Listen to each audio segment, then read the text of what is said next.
ඔබ සියලු දෙනාගෙන්ම අවසරයි. මේ අවස්ථාවේදී අපි මෙතෙන්ට රැස් වෙලා ඉන්නේ ඊටාම වැදගත් කරුණක් ගැන සාකච්ඡා කරන්න. ඒ මොකද්ද? තිරසර භාවය. දැන් මේ දිනෙන් දින ඉහළ යන මේ සමාජ ආර්ථික පීඩනයත් එක්ක අප තිරසර ප්‍රජාවක් ගොඩනගන්නේ කොහොමද? ඒ අභියෝග වලට මුහුණ දෙන්න සමූපකාර වලට කළ හැකි කාර්යභාරය කුමක්ද? ඔක තමයි අද අපි දවස පුරා සාකච්ඡා කරන්න යන්නේ. දැන් මේ තිරසර භාවය ගැන කියනකොට අපි බොහෝ දෙනෙක්ගේ තියෙනවා අදහසක් පරිසරය රැකුණාම ඒක තමයි තිරසර භාවය කියලා. හැබැයි මට ප්‍රශ්නයක් තියෙනවා.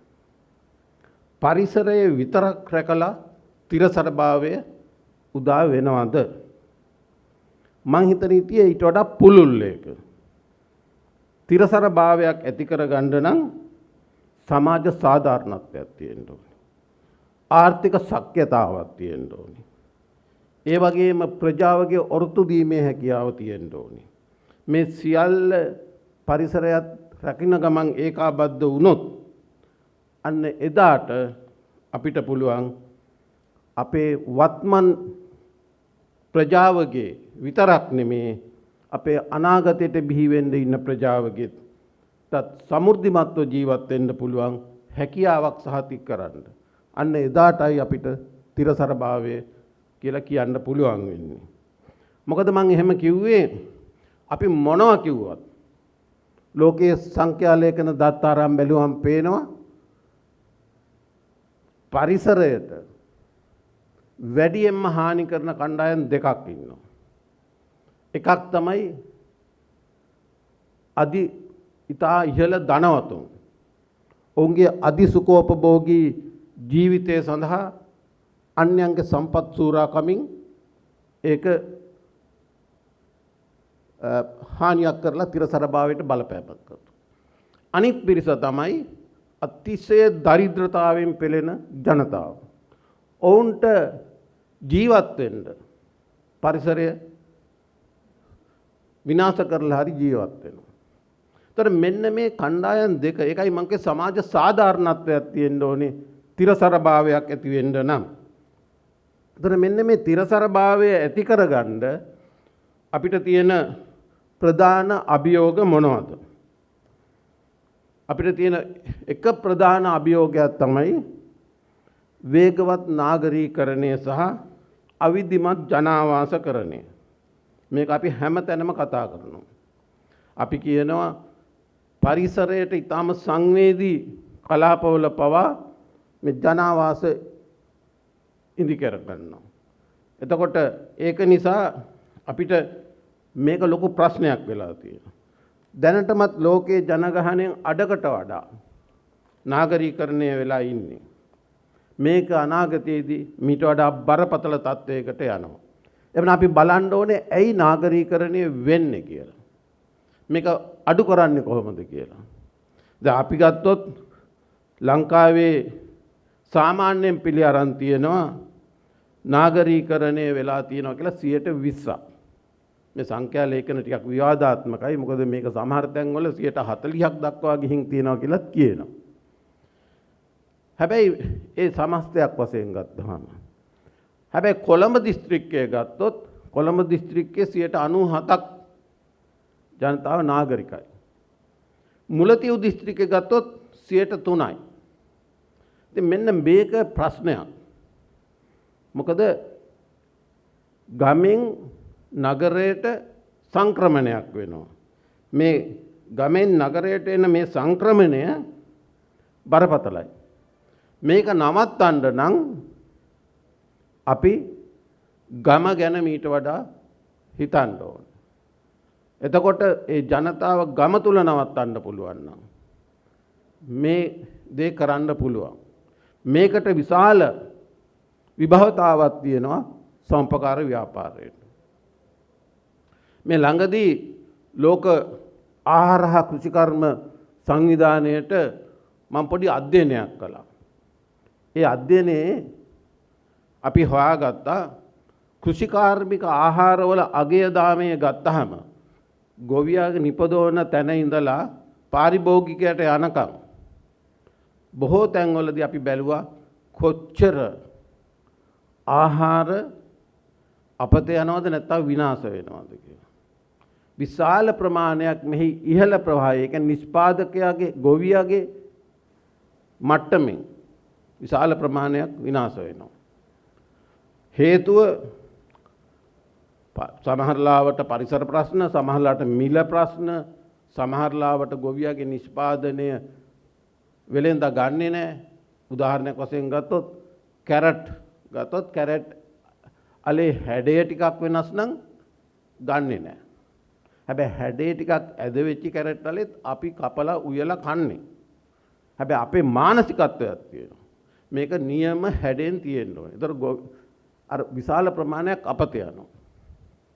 මම එක උදාහරණයක් කියවක ගොඩාක් තියෙනවා. ඒක නිසා අපි බැලුවා මේක මොකද්ද කරන්න පුළුවන් කියලා. අපිට හම්බෙලා තියෙනවා මේ රටේ ව්‍යවසායකයෝ, ඊටාම සුළු පරිමාණ ව්‍යවසායකයෝ. එක පුද්ගලයෙක් හම්බුණා, ඔහු හලාවත ප්‍රදේශයේ ඉන්නේ.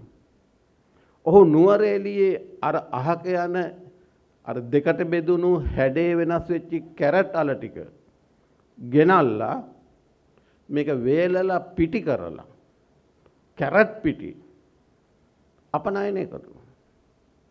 දැන් මේක චක්‍රීය ක්‍රමයකින් අපේ අපත යන නිෂ්පාදන ආපහු පද්ධතිය තුළට ගන්න ක්‍රමයක්. ඒතර මෙන්න මේ වාගේ දේවල් ගමට ගෙනියන්න පුළුවන් නම් අපිට මේ නාගරීකරණය කියන අභියෝගයට මුහුණ දෙන්න පුළුවන්.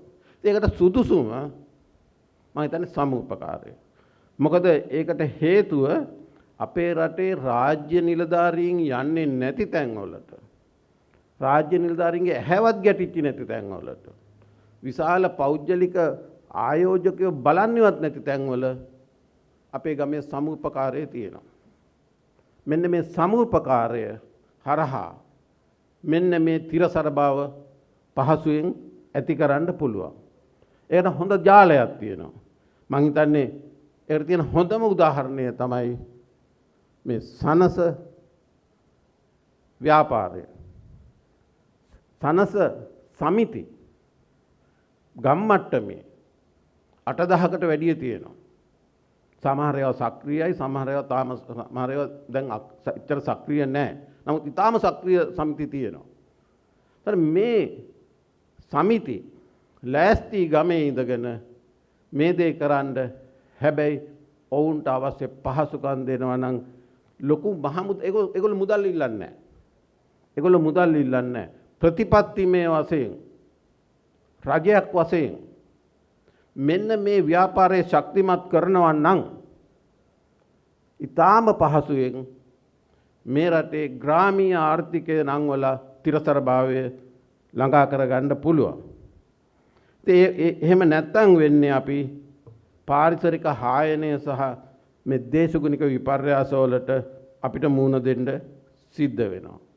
දැන් මේක අපිට අලුත් දෙයක් නෙමෙයි. අපේ අතීතයේ ඉඳන් අපේ ඉතිහාසය අරගත්තා නම් ගමේ මිනිස්සු එකතු වෙලා ගම හදාගත්තා. මේ සම්මුපකාර කියන වචනයෙන් ඉස්සෙල්ලත් අපේ රටේ ඒ වගේ එකමුතුව ඒක තමයි තිබුණු ලොකුම දේ. මට මතක් වෙනවා අපේ මිනිස්සුන්ගේ ඒ වගේ ඒ ඥාන තියෙනවා තාම. මේ රටේ අපි දන්නවා එක්තරා වකවානුවක මේ සුනාමි ව්‍යසනය ඇවිල්ලා 2014 දී මේ රටේ විශාල විනාශයක් වුණා. ඔය විනාශය වෙච්ච වෙලාවේ කවදාවත් දැකලා නැති, දන්නේ නැති, ඥාතිත්වයක් නැති මේ රට මැද්ද හිටපු ජනතාව ඔවුන් කෑම ටික උයාගෙන, ඇඳුම් පැළඳුම් ටික අරගෙන, වාහනවල නැගගෙන මේ වෙරළ කරයට ගියා. මේ Taman දැකලවත් නැති මිනිස්සුන්ට උදව් කරන්න. ඒක අපි දැක්කා.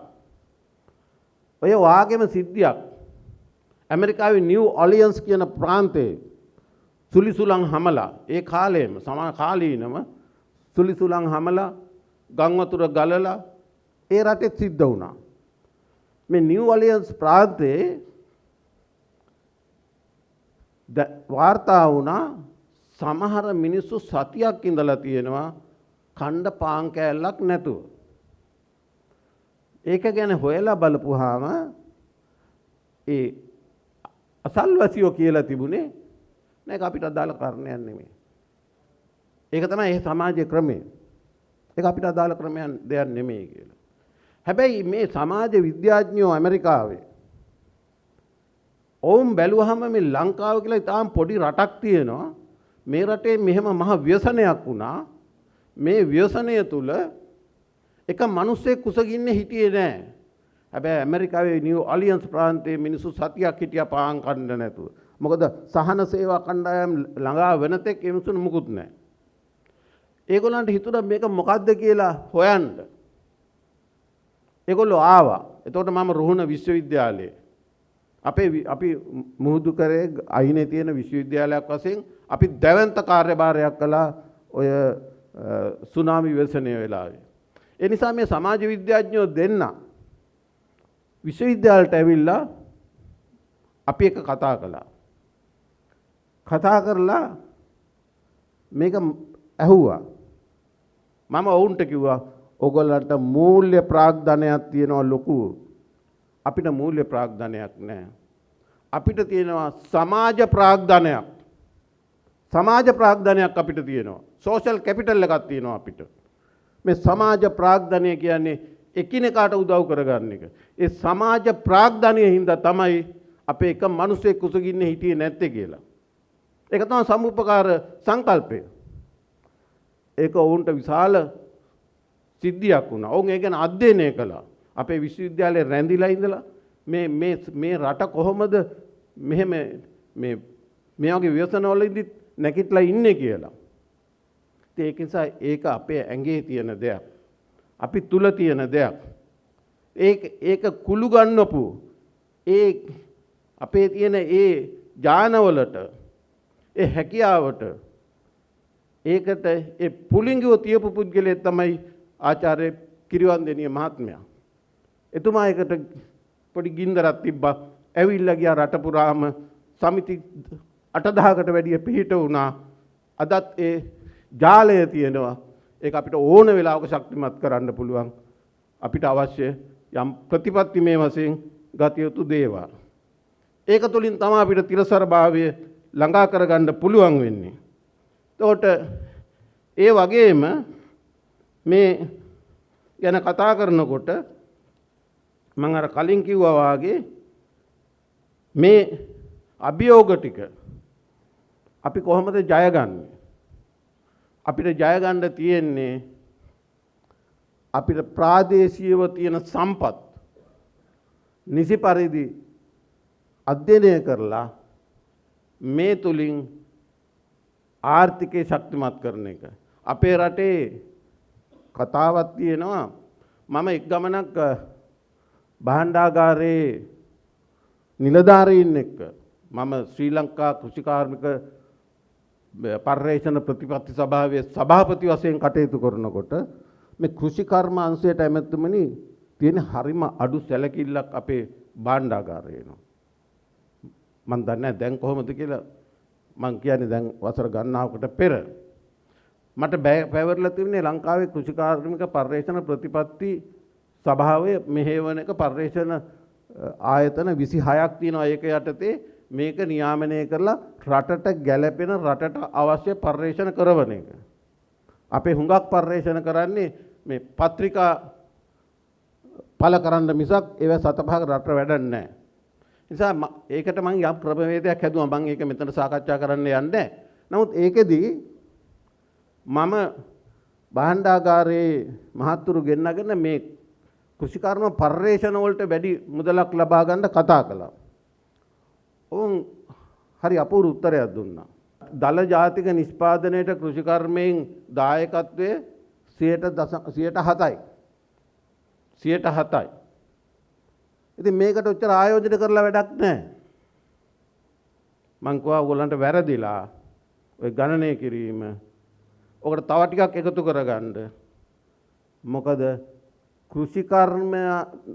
කෘෂිකර්මයෙන් නිපදවන නිෂ්පාදනය අමුද්‍රව්‍යයක් විදිහට භාවිතා කරලා කරන කෘෂි කර්මාන්ත මේ ආහාර ශාස්ත්‍රය වෙන්න පුළුවන්, ඇඳුම් ශාස්ත්‍රය වෙන්න පුළුවන්, වෙන ඒ ඕන එකකට අමුද්‍රව්‍ය ටික සැපෙන්නේ කෘෂිකර්මයෙන්. අන්න ඒකෙත් කොටසක් මේකට එකතු කරන්න. එතකොට මං සංඛ්‍යාලේඛන වලින් පෙන්නවා දල ජාතික නිෂ්පාදනයෙන් 20%කට වැඩිය කෘෂිකර්මයේ ඍජුව හෝ වක්‍රව මේ රටේ දායක වෙනවා. එහෙමනම් ඇයි ඒකට මුදල් යොදවන්න බැරි? මෙද මේක තමයි නිලධාරීන්ගේ මතය. මේ මතයට හැම අහු වෙනවා අපි. ඒක නිසා ඒ ගැටයෙන් අපි බේරෙන්න ඕනේ තිරසර වායයට යන්න නම්. ඉතින් මම මෙතන කියන්න හැදුවේ අපේ කෘෂි නිෂ්පාදන ටික, ගම්බද නිෂ්පාදන ටික කොළඹට ඇවිල්ලා කොළඹදී යම් ප්‍රමාණයක අගය එකතු කිරීමක් කරනවා. ඒක තමයි කොළඹ දිස්ත්‍රික්කයෙන් එහෙම නැත්නම් මේ බටහිර පළාතෙන් බස්නාහිර පළාතෙන් වැඩි දල ජාතික නිෂ්පාදනයට වැඩි දායකත්වයක් දෙන්නේ. බස්නාහිර පළාතෙන් දායකත්වය 44%යි. වයඹ පළාතෙන් 11%යි. මධ්‍යම පළාතෙන් 10%යි. අනික් සියලුම පළාත් වලින් 35%යි. ඒකින්ද මේ අනිත් සියලුම පළාත් වලින් මේ රටේ ආර්ථිකයට දෙන්නේ 35%යි. ඔන්න ඕක තමයි මේ සංඛ්‍යාලේඛන වල පෙන්වන්නේ. හැබැයි යථාර්ථයක නෙමෙයි. ඒ කොළඹ දිස්ත්‍රික්කයෙන් 44%ක දල ජාතික නිෂ්පාදනයට දායක කරන්න අවශ්‍ය අමුද්‍රව්‍ය ටික එන්නේ අන්න අර අපි ආර්ථික විද්‍යාඥයෝ බලන්නේ නැති අර දිස්ත්‍රික්ක ටිකෙන්, අර පළාත් වලින්. එහෙමනම් අපි ඒ පළාත් තුල චක්‍රීය නවෝත්පාදනය තුලින් මේ කෘෂි නිෂ්පාදන වලට අගය එකතු කිරීම ඒ ප්‍රදේශයේම කරන්න පුළුවන් නම් මේ සමුපකාර ව්‍යාපාරය හරහා, මේ සමිති සමාගම් හරහා අන්න රටේ ආර්ථික අසමතුලිතතාවය, ආදායම් අසමතුලිතතාවය අඩු කරගන්න පුළුවන්. ඒ නිසා කාල වේලා ඉක්ම ගොස් තියෙන නිසා මම දීර්ඝව කතා කරන්න යන්නේ නැහැ. මම හිතන්නේ ඒ නිසා අපිට මේ තිරසර භාවය ළඟා කරගන්න දැනටමත් රටේ තියෙන හොඳම මෙවලම සමුපකාරය. ඒ සමුපකාරය නංගා සිටුවොත් ඒ වගේ සම්පකාරයේ සාර්ථක සමුපකාර උදාහරණ ලංකාවේ ඕන තරම් තියෙනවා. දැන් අපි උදාහරණයක් වශයෙන් ගත්තොත් කුඩා පරිමාණ නිෂ්පාදකයෝ ඉන්නවා. සුළු ගොවියෝ ඉන්නවා. මේ සුළු ගොවියන්ට හඬක් නැහැ. අර විශාල ගැනුම්කරුවෝ ඉල්ලන ඒ ඉල්ලුම සපුරලන්න තනි සුළු ගොවියට බෑ. ඔවුන්ට ඒකින්ද මිල ගණන් සාධාරණ මිලක් ගන්න බෑ. ඒකයි ඔවුන් දොස් කියන සමහර රජයට. රජයෙන් නිසි මිලක් දෙන්නේ නැහැ කියලා. හැබැයි අතරමැදියන් සූරකෑමක් සිද්ධ වෙනවා. හැබැයි මේ ගොවියෝ ටික සමුපකාරය හරහා එකතු කරලා ගොවි සමාගමක් බවට පත් කරලා සමුපකාර ගොවි සමාගම් ඇති කරලා ඒ තුලින් මේ ගොවියන් හැම ගොවියම ඒ යම් නිෂ්පාදනයක් කරනවා නම් එතන විශාල නිෂ්පාදනයක් වෙනවා. එතකොට ඔවුන්ට කේවල් කිරීමේ බලය එනවා. ඒතර ඔවුන්ට කේවල් කිරීමේ බලය එනවා.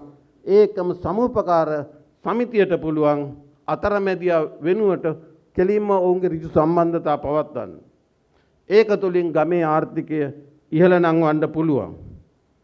ඒක නිසා ඊට අමතරව මේ සමුපකාර ව්‍යාපාරය හරහා තිරසරභාවය ඇති කරනකොට ඒ ඔර්තු දීමේ හැකියාව ප්‍රජාවගේ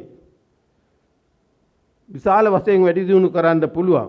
මොකද ප්‍රජාව එකතු වෙලා ඉන්නවා කියන්නේ එතන විශාල සමාජ ප්‍රාග්ධනයක්. එහෙමනම් ඔවුන්ට ඔර්තු දීමේ හැකියාව වැඩි වෙනවා. මට එකින් එක විස්තර කරන්න කාල වේලාව නැහැ. ඒ නිසා ඒ වගේම උපදේශනය. දැන් අපි දන්නවා අපේ රටේ ඉන්න සුළු ගොවියෝ. ඒක අපි පිළිගන්න ඕනේ. එතකොට මේ සුළු ගොවියන්ට ඔවුන්ගේ කෘෂිකාර්මික කටයුතු කරගන්න තනි තනියම යන්ත්‍ර සූත්‍ර මෙවලම් මිලදීගෙන කරන්න බෑ. අද මේ මෙවලම් ටික තියෙන්නේ එක ඒකාධිකාරියක් යටතේ. මේ ඒක නිසා අපි හිතමුකෝ දැන් අපි කියනවා ඔය මේ කම්බයින් හාවෙස්ටර් දැන් දෑකැත්තෙන් ගොයන් කපන්නේ නැහනේ.